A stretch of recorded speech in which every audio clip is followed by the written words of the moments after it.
箱子真的都快要塞不下了。虽然乌兰市有些偏远，但我听之前去过的同事说了，那边的条件不算差。就你准备的这些东西，完全足够了。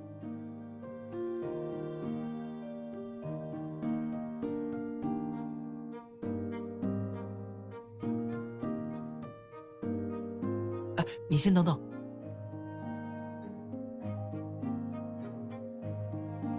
你不只在担心那里的天气是不是？这次的任务是有些突然，但你放心好了，这次只是常规任务，很安全的。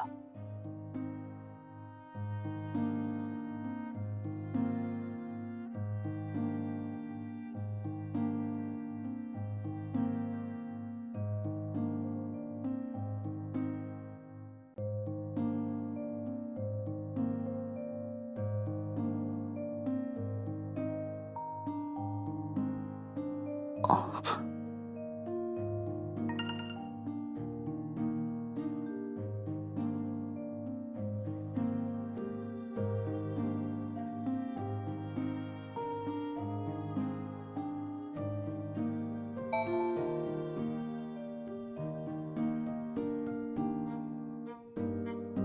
可以实地参与鸟类保护，还有机会看到最近迁徙过来的蚁鸥。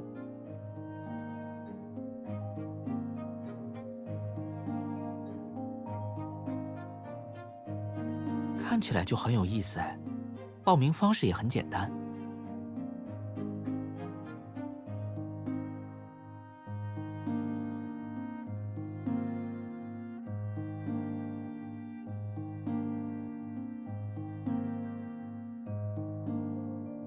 我是很想去，但这个时间……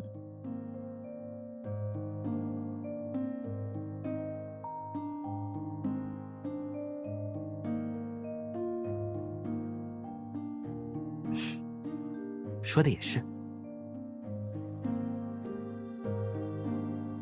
不过，工作上的时间也不是没有调整余地的。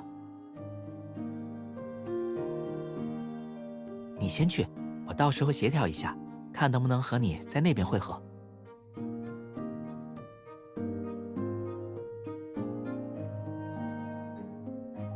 这下总算高兴起来了。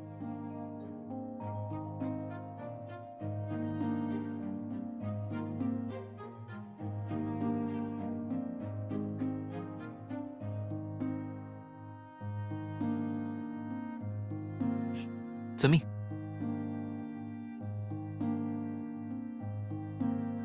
相信我，在冬天到来之前，我一定会去找你。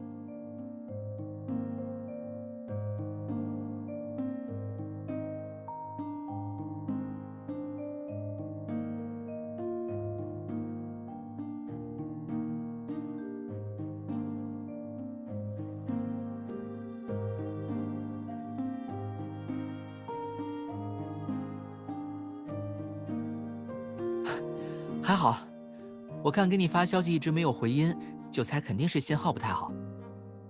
你又是第一次来这里，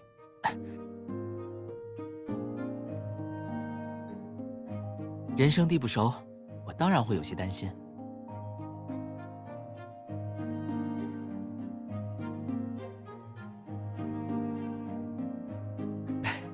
我没有小瞧你了，只是我们有段时间没见了嘛。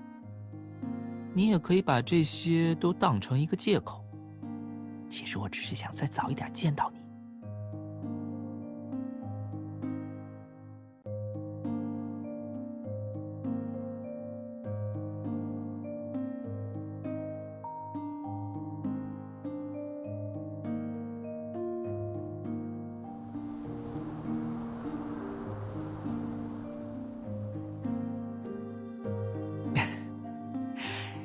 一路赶过来辛苦了。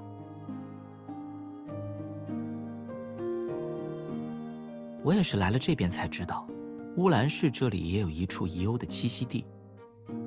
只是现在他们大多数已经迁徙到了金海市那边，所以我就想着邀请你过来，我们可以沿着它的迁徙路线一路开到金海市去。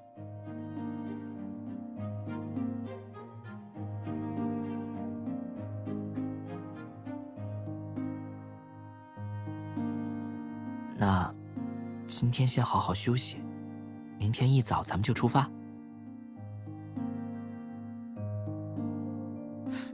你这到底什么反应吗？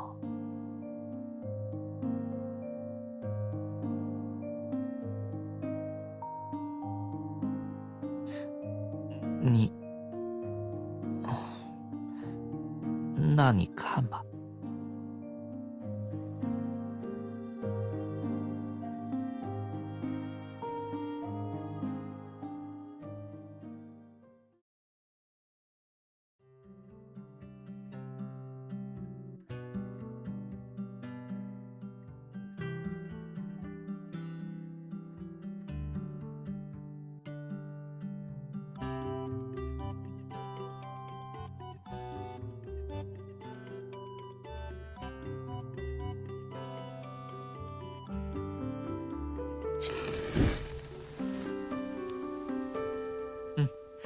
本来两地隔得也不远嘛，这还是我们没有正经赶路，而是沿着遗鸥迁徙的路线一直在走，不然应该更快就到了。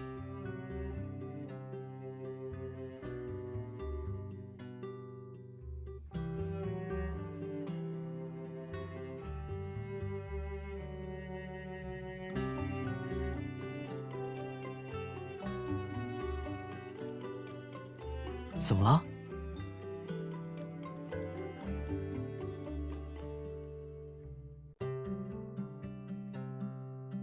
当然了，那个时候你问我遗鸥相关的事情，我正好了解到相关的公益项目，就问你要不要一起参加嘛。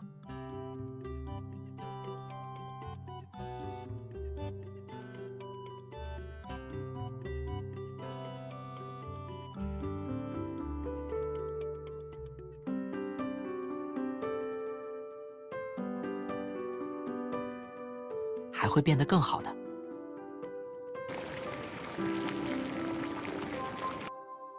哎，夏燕，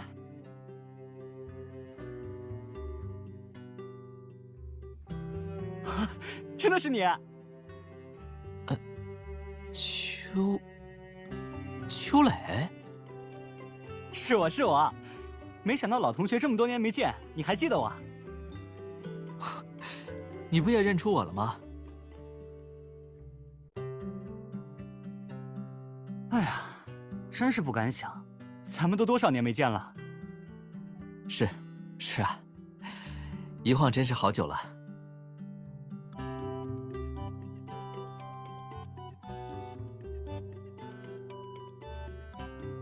哎，这位是？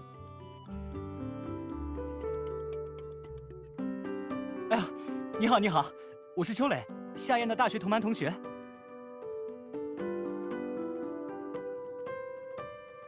我是听到你们聊到遗鸥，才发现居然是老熟人，是不是打扰你们了？啊，不了，谢谢你们，我已经吃过了。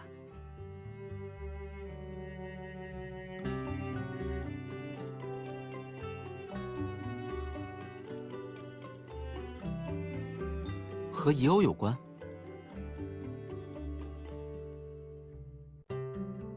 啊，对，我现在在野生动物研究所做鸟类生态研究。是啊，但我不像夏燕，一直是我们专业的风云人物，学习又好。本科的时候，我发现自己并不喜欢整天对着实验设备，所以研究生就转了生态学方向。那看来你现在找到了真正感兴趣的方向啊。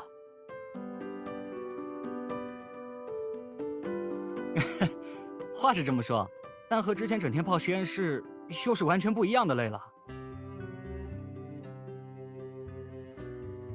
我们研究所最近在重点追踪遗欧种群的秋季迁徙，大部分个体都顺利抵达越冬地了，包括金海湿地那边，但也有几个信号在途中消失了。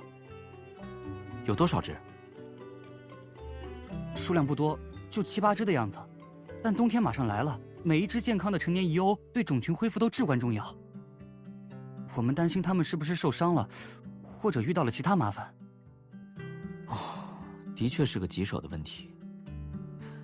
那最后的信号就在这附近？对，信号最后消失的区域离这个营地大概就10几公里。遗欧是水鸟，这边也有面积不小的水域，的确有可能藏身在这儿。是啊，但我们研究所人手紧，只能分派我们几个小组在附近找，看看有没有什么线索。这么大块地，就我们这点人，还不知道要找到什么时候去呢。所以我才会一听到你们说起遗欧就，哎呀，这也算是一种职业病吧。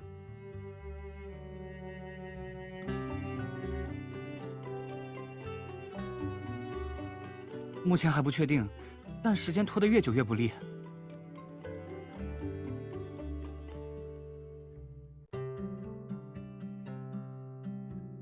既然你们人手不够，我们能帮上什么忙吗？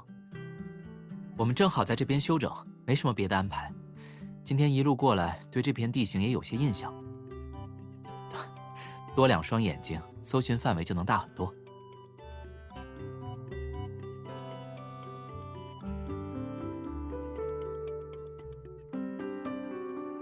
啊，真的吗？那太好了。这片区域范围不小，我们正愁人手不够，分不过来。你们愿意帮忙，真是再好不过。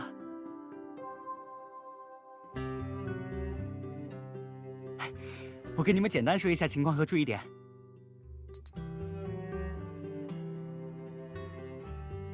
来，你们看，信号最后的消失点就在这一片。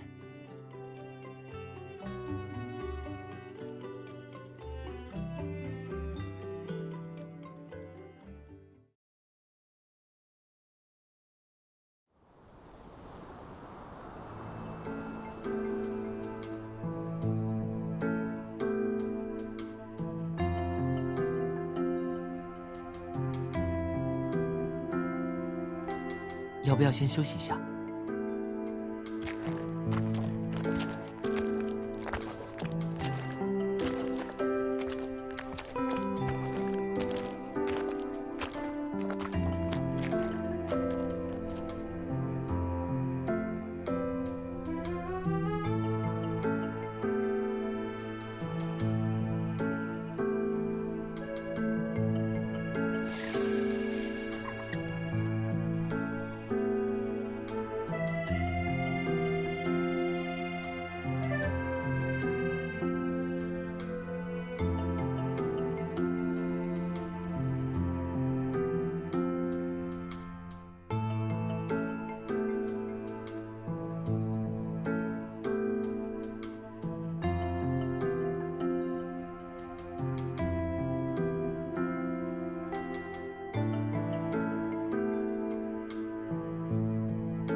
别害怕。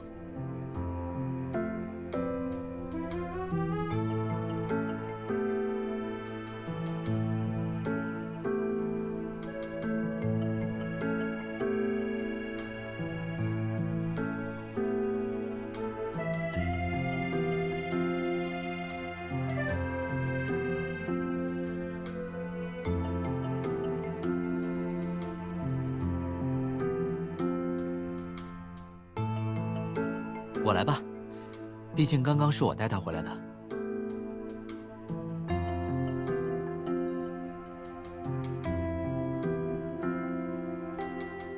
哦，没想到他这么亲你。这次运气真是不错，这么快就找回了所有的蚁欧。而且他们除了翅膀受伤也没什么大碍，真是不幸中的万幸。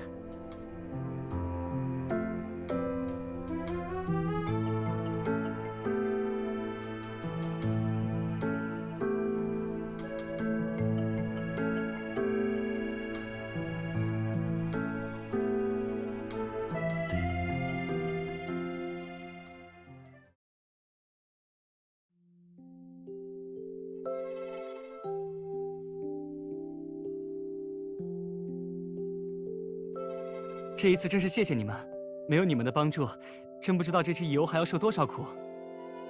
没事，能帮到你们就好。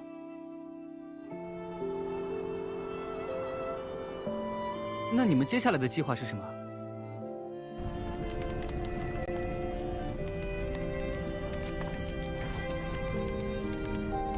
我记得你们之前说过，是要去金海参加一个蚁欧保护的志愿项目。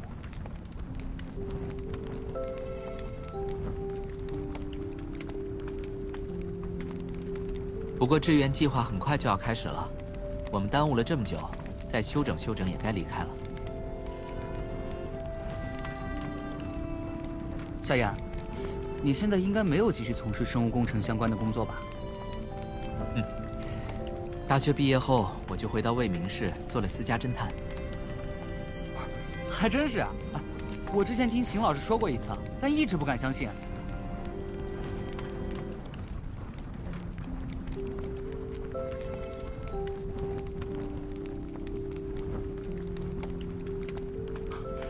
因为夏燕和我不一样啊，既有天赋又有兴趣。那时候，大家都在想你什么时候会发顶判，将来是去哪个老师那里继续深造呢？谁能想到，你现在摇身一变成了福尔摩斯夏了，这弯转的也太大了吧！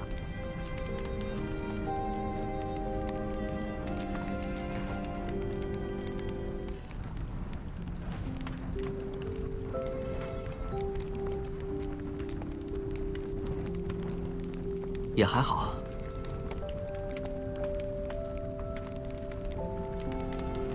就是选了条更想走的路而已。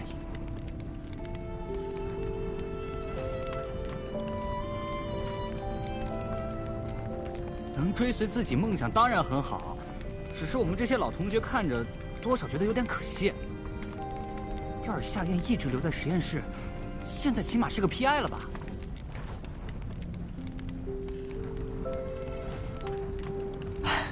你这话说的，首席也没那么好当吧？但你可是夏燕。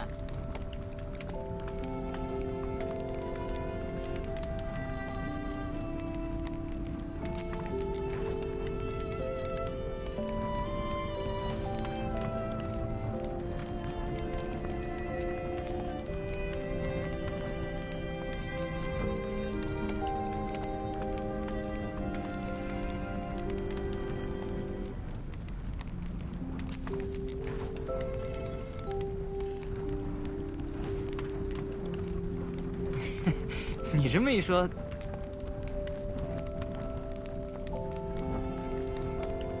那我先去看看，回头聊啊。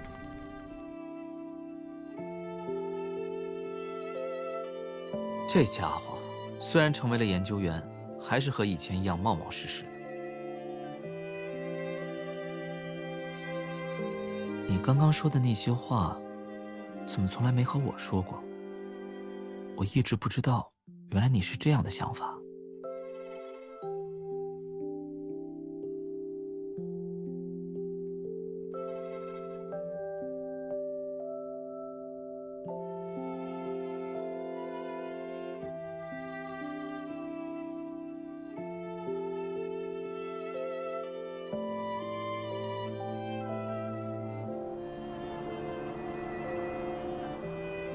你已经把我想说的都说完了。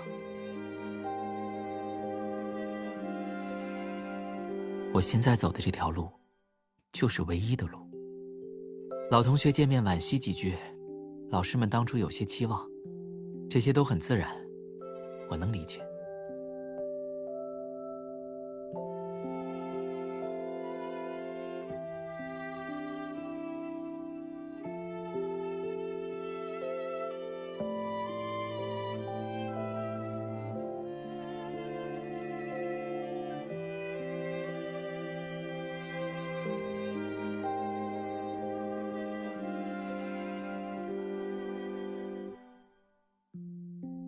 什么？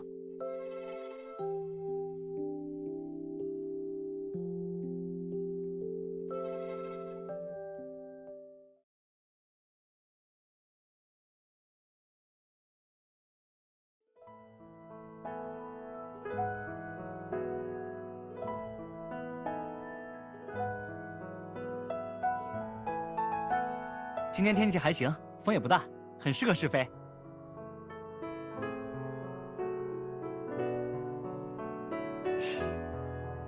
来，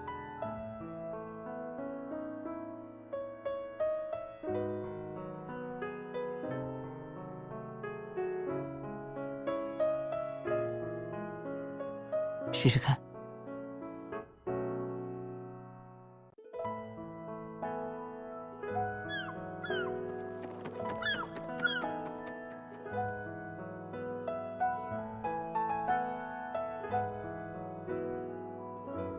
哎，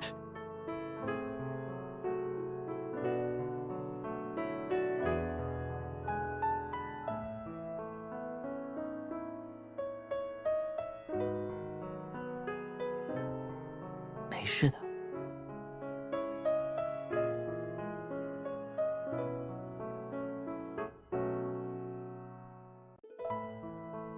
看来还是我们太心急了。让他缓缓吧，我觉得他还想再试一次。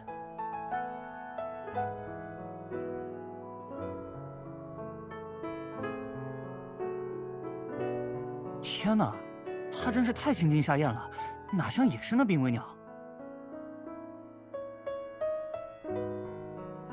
唉，等你们走了，他一定会很伤心。我想，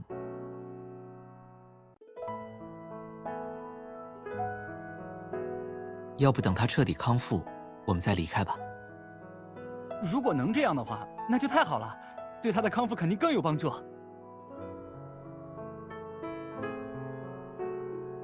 你听到了，我们会留下来，继续陪着你的。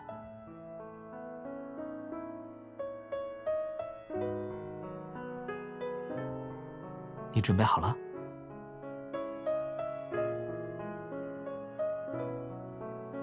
那就去吧。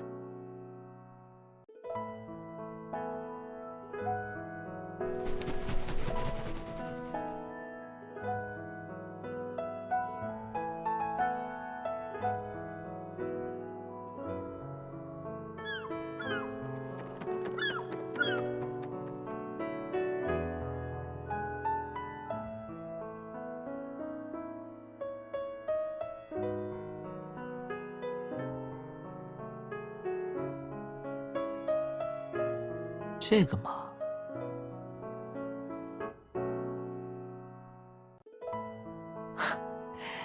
是我和他的秘密哦。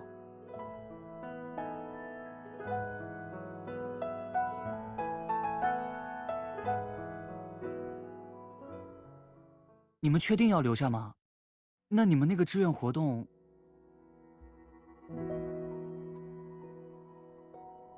嗯。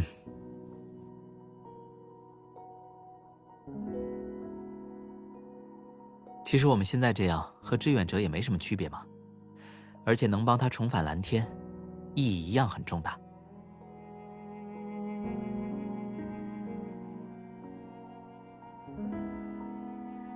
谢谢你们的支持和理解。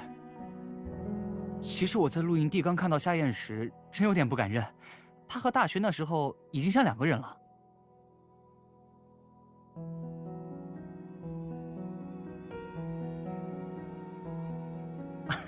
是啊，是我弄错了，其实他从来没变过。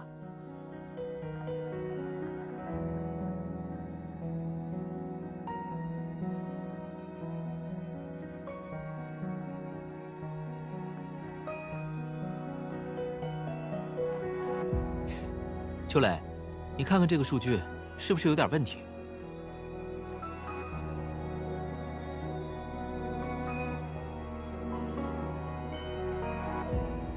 这个血液分析仪的参数老跳，这一批血常规数据都不太对劲。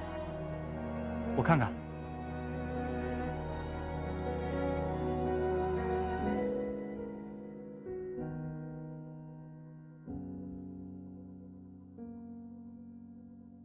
红细胞压积和血红蛋白浓度都有些低啊。是，这一般指向贫血，但你看 ，MCHC 和 RDW 的变化，又并不符合规律。确实，看来还是再取一次样比较好。其实这个就算不问我，你也知道该怎么处理吧？还是要确定一下比较好，毕竟我也很久没接触过这方面了。你……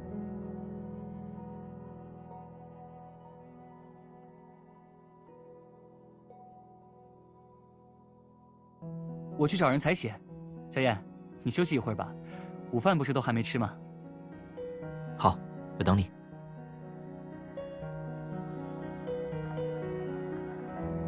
哎，你来了，是不是等一会儿了？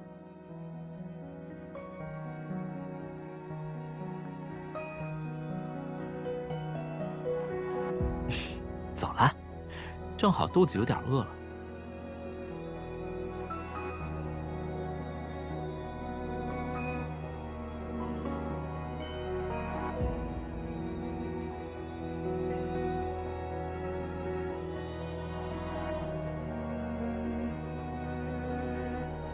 哦，什么？只是想到刚刚的实验流程有一些不妥的地方，没什么事的。你刚才要说什么？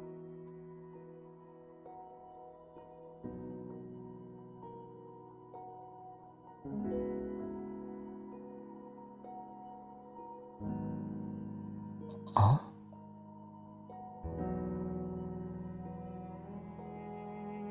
有舍就会有得呀，挣扎纠结都是难免的。可我没有后悔过。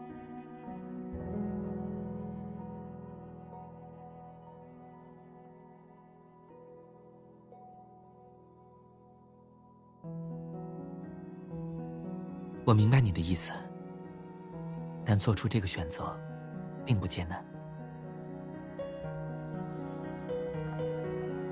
啊，来了来了！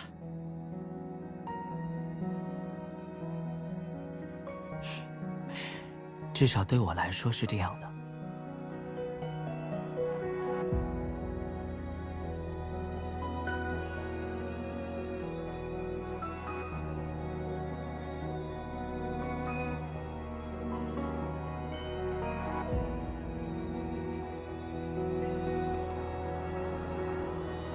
你之前说，看我全情投入的样子，有了一些不同的感受。我想知道，到底有什么不一样？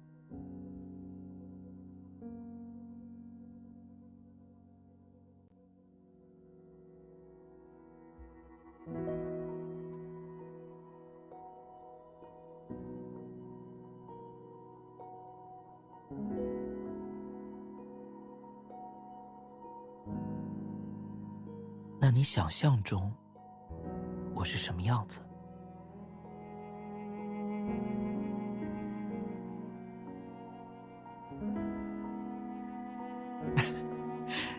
你最近是不是看了什么奇怪的书啊？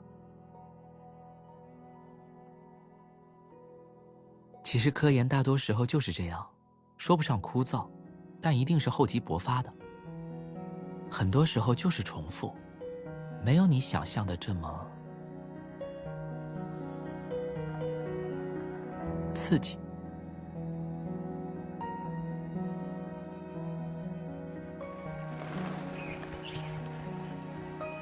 其实这两条路真的很难比较。即使是现在，我也无法笃定地说，自己的选择是最优解。但，一定要做最正确的事吗？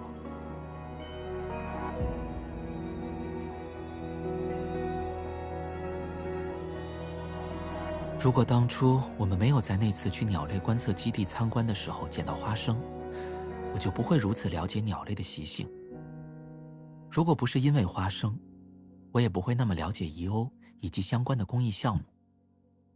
如果没有此前种种，就不会有现在的我们。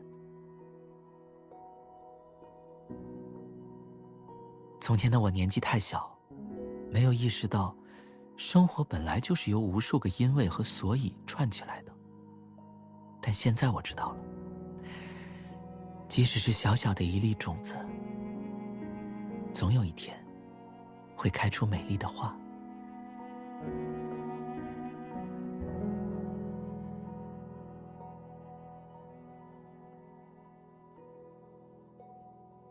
下一朵，和你一起在某个难以预料的时刻发现的那一朵。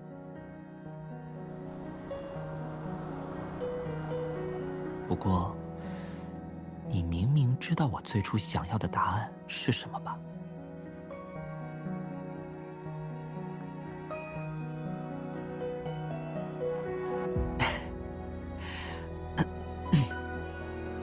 时间也不早了，我们回去吧。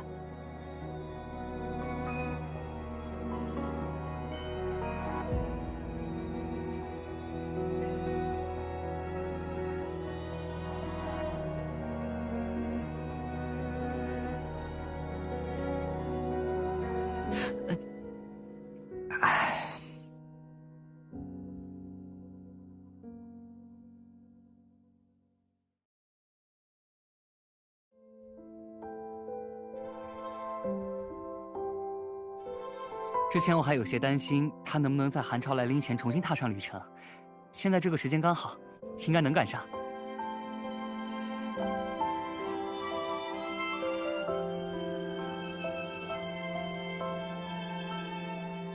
因为他之前受过伤，情况比较特殊，所以我们给他佩戴的这种脚环装有定位芯片，这样如果再有什么危险，就能早点找到他。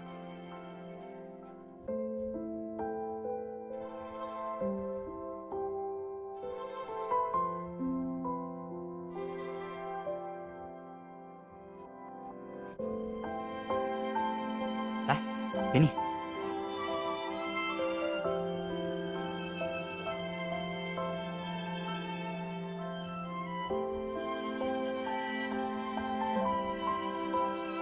哎，对了，你们要不要给它起个名字啊？不用了吧？对它这样的野生鸟来说，和人类保持距离是非常有必要的。起了名字就太有仪式感了，如果它真的记住了，反而不好。它应该早点忘了我们这段小插曲，毫无眷恋地向前飞。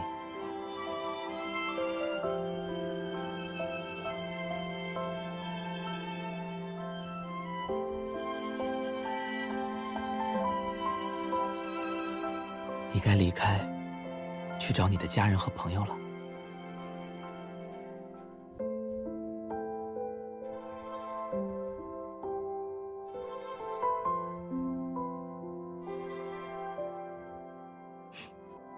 飞吧。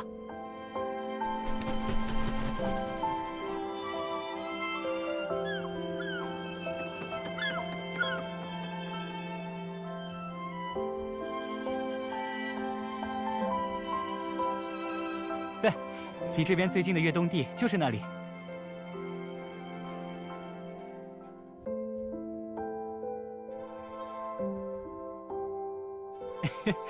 其实你们还是有机会的。什么？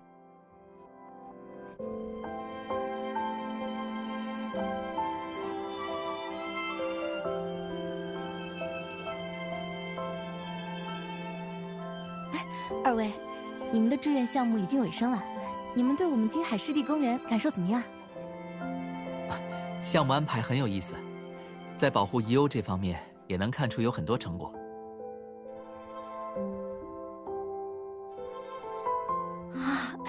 听邱研究员说，你们是因为救助了一只受伤的遗鸥才在路上耽搁了。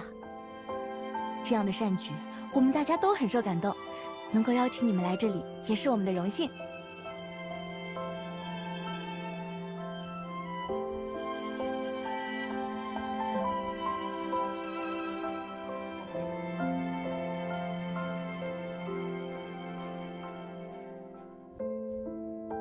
真的严重了，只是举手之劳而已。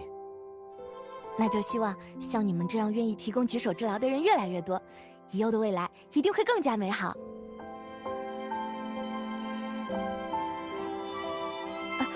不过，其实我们都有一个很好奇的事想问问夏先生，你也是研究所的吗？那倒不是，怎么这么问？哦，因为看你这段时间参加志愿项目上传的各类实验报告，非常专业又严谨，所以……我本科是相关的专业，有些习惯就一直保留到现在。原来如此，那我就不打扰你们自由活动了。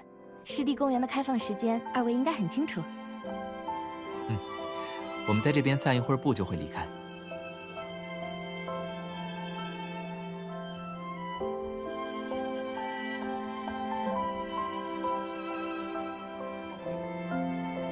毕竟我们自从来到这里，每天都过得很充实。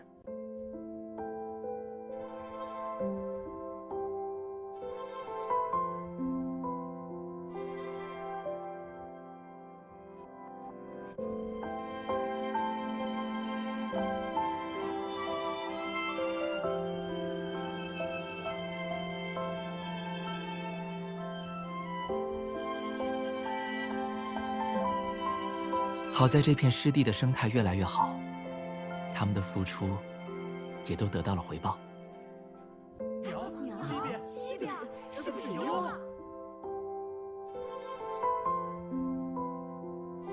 我的天，好大一群！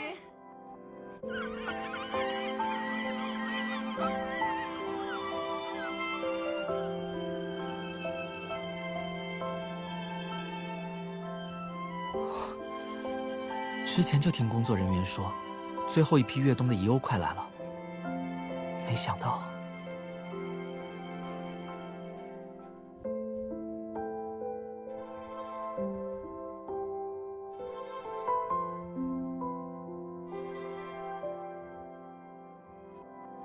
没，离得太远了，实在是看不清。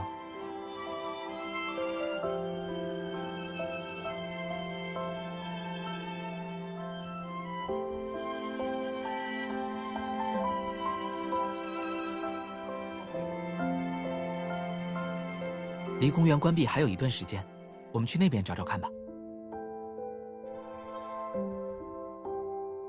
我们就要离开了，或许这就是最后一面。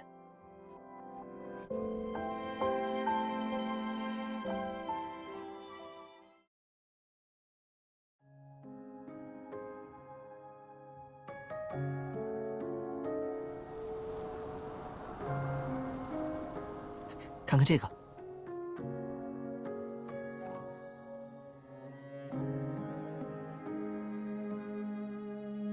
当时我们分开的时候，秋磊不是给小遗鸥装了一个有定位芯片的脚环吗？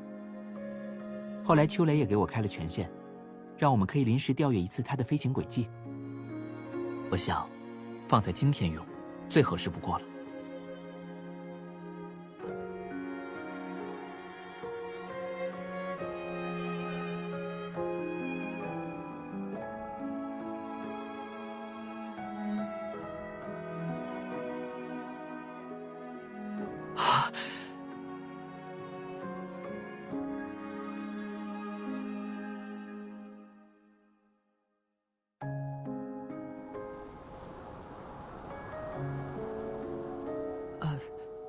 我原本是想，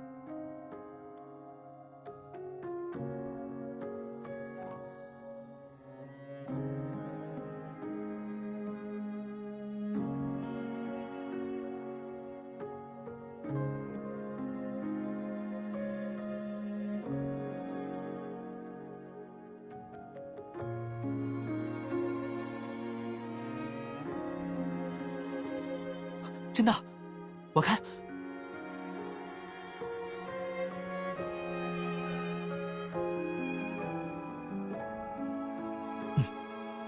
他的位置就在。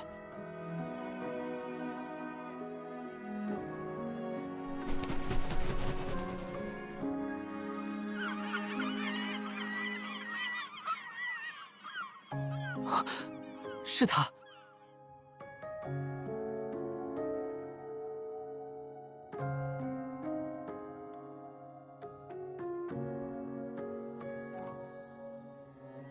嘿，我们在这儿。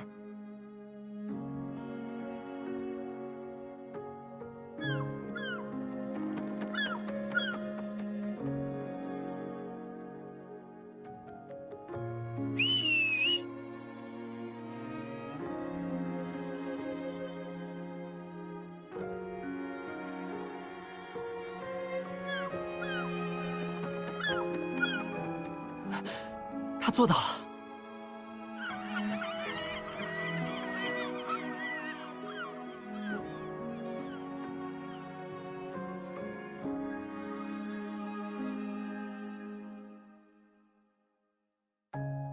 他飞得可真好呀。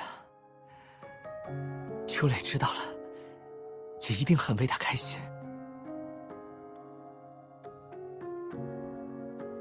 即使再也见不到也没关系。以后别再受伤了。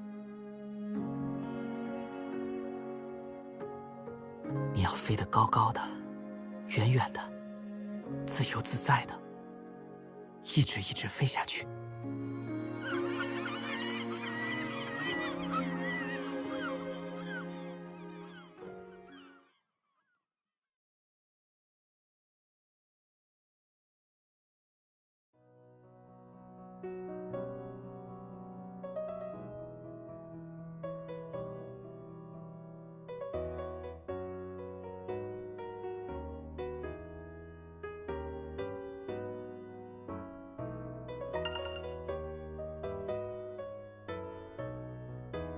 稍等。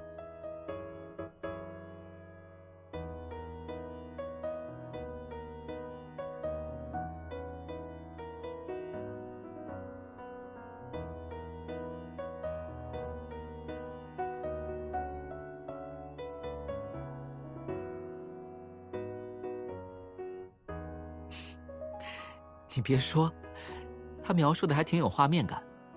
小优大显神威，一翅膀扇跑3只抢地盘的野鸭。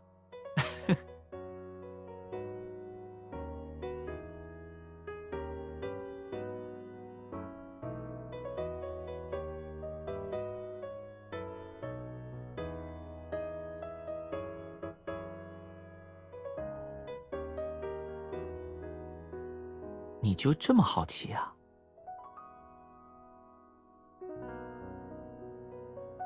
我给他讲了一个故事，告诉他，我也曾有迷茫的时候，害怕如果向前飞我会受伤。但我很快就想起了一个人。我知道，如果我用这样的问题去问他，他一定会用尽全力鼓励我。他会帮助我找到飞起来的勇气和决心，也会告诉我，就算真的摔下来了，也不必怕。他总会向我飞奔而来，稳稳地接住我。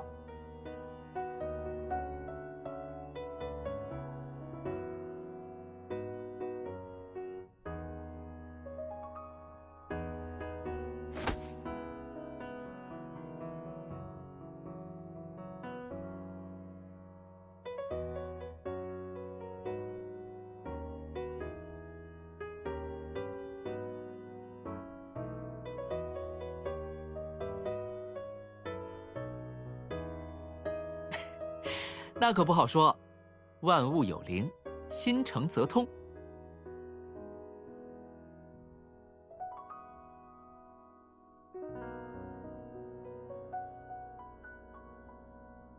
你不信的话，下次给花生讲一下，实验一下，看他能不能听懂，不就知道了？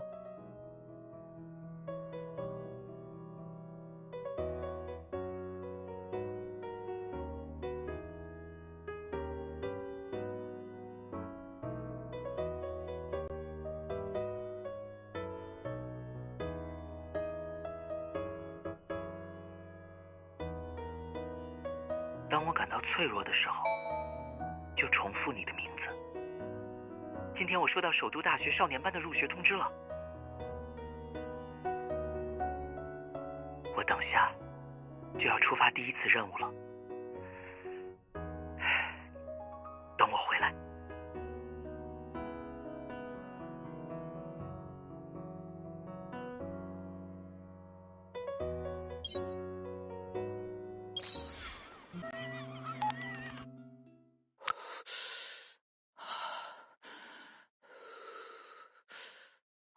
总算打通了，能听清吗？不卡顿吧？